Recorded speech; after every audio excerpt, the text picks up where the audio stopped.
Hey everyone, this is Ethan. We're on part 21 of our 32-part series, looking at the draft propensities of each of the NFL teams, seeing who they're going to take in this April's NFL draft. Today we're talking about Kansas City, the Chiefs.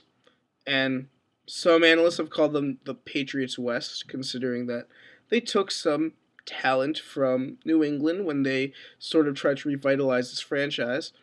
But I think that they might be taking a new aspect of New England out this year for a spin, the smokescreen. We'll talk about that in a little bit in regards to who they're going to take in this year's draft. First, a little bit of background, both the coach and the general manager of the Chiefs. Scott Pioli, of course, is general manager, and he came from New England, and he helped to orchestrate a lot of great drafts there, and definitely brought some of those Patriot concepts over with him to Kansas City. And you see that with some of their past picks. Guys like Tyson Jackson, who really intelligent player, improving over time. He's still not all the way there yet, but he has a lot of ability, and he's only going to get better over time, probably at the defensive end position. But regardless, he was a guy who in college transferred pretty easily to 3-4 and was a guy who they felt was coachable and could be brought in and immediately contribute. You have guys like Javier Arenas, who was picked pretty highly compared to where a lot of people had him in the draft because he brought special teams value. Dexter McCluster as well, the versatility and special teams value. Tony Moeaki, this concept of a composite tight end who can both block and receive. A lot of these things come from Patriots' state of mind, the concepts of versatility, of consolidating player talent, of ensuring that the 53 guys who you have can do more than just the typical things that a guy can do. They can play different facets of the game. They have versatility. They have hidden value. Then you have the head coach, Todd Haley. The only head coach who did not play in the NFL, and the son of Dick Haley, who was a top personnel guy for many years. And Haley has been known to be a bit cocky and definitely commands the respect of people around him. And I would even endeavor to go as far to say that both Haley and Pioli have this desire to step out of the shadows of the people who begat them. On one hand, you have Pioli, who sort of is intertwined with Belichick, that entire tree, and that probably will never leave him, but I think he wants to branch out even more.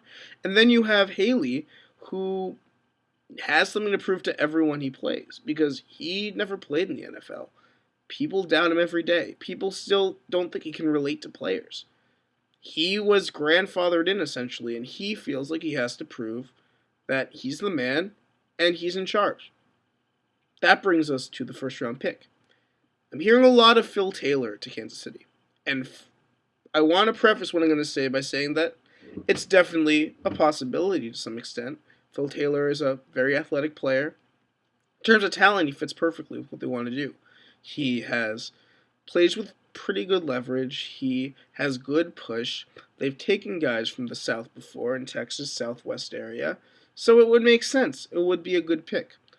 However, I have a major problem assuming that a team that has two guys in charge, both of whom not only demand respect, and I think that this has to do with some sort of psychological aspect with them as well, but also stress coachability so much. One comes from a background where coachability was the main thing in the locker room, one of the top aspects of their draft picks. And then we have the head coach who is very volatile and might not want to take a player who will butt heads with him. And then you bring in the guy who left a school because of a bad relationship with the coach, who at Baylor was accused of just not showing a ton of effort at times on the field. I don't see where Taylor fits into the Chiefs' philosophy that much. Maybe from a physical and a playing standpoint he does, but I feel like from a mental standpoint, the association just isn't as strong. And if Phil Taylor isn't able to get along with Joe Paterno, who, although he definitely has some sort of dark side, I suppose. I don't know too much about Paterno and about some of his covert aspects.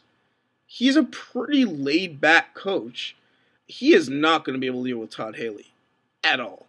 Todd Haley has been called by some people in the press, whether you like him or not, and I really like Todd Haley. I don't think he's as bad of a coach as some guys Jason Whitlock thinks he is.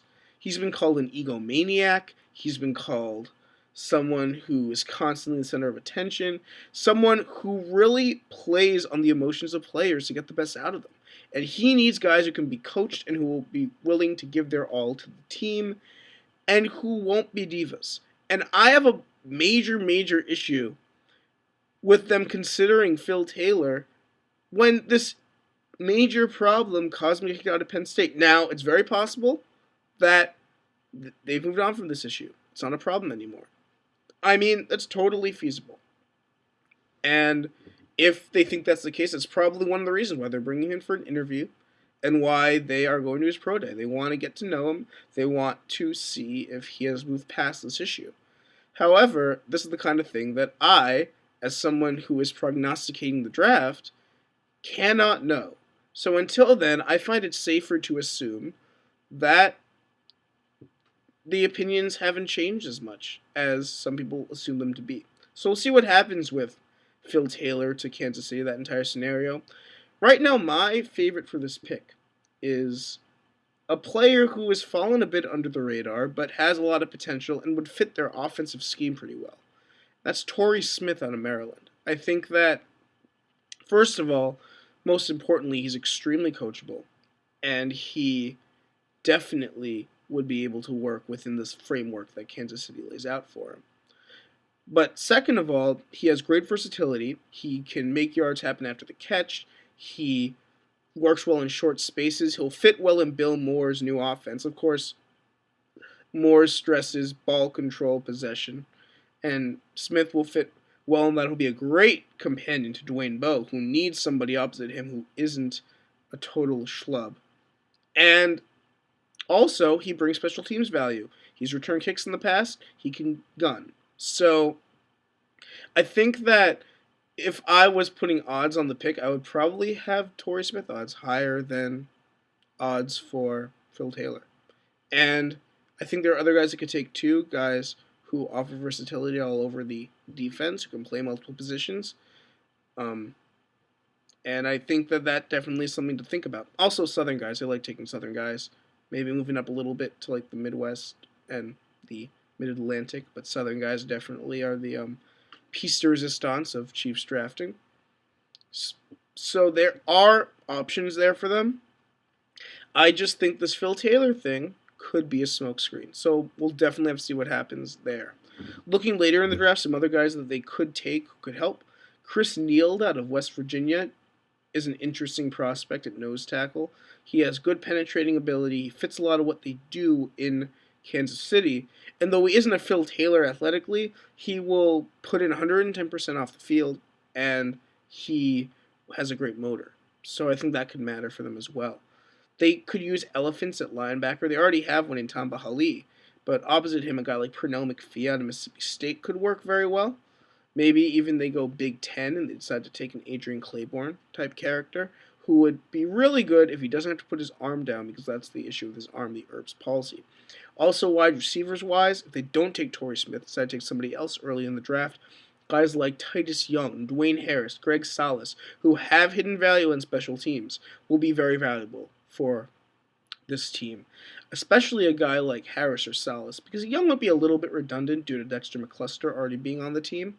Harris and Salas both are bigger receivers who can hold their own, get yak, and make tough catches and be possession type receivers with hidden value in terms of speed and versatility. So overall, Kansas City is an interesting team to look at. I think we'll see a lot more about Phil Taylor as we get closer to the draft. I just wanted to address that because that was the one guy who I keep hearing to them, and I don't see it happening at this point. So I just wanted to talk about that a little bit. Though it could happen, but I don't see it right now. Tomorrow will be the Colts. Please pass this around, tweet it, post it on pages, And if you have any questions, feel free to tweet me at Ethan Ham. I'll be happy to answer them. And yeah, have a great evening. Bye.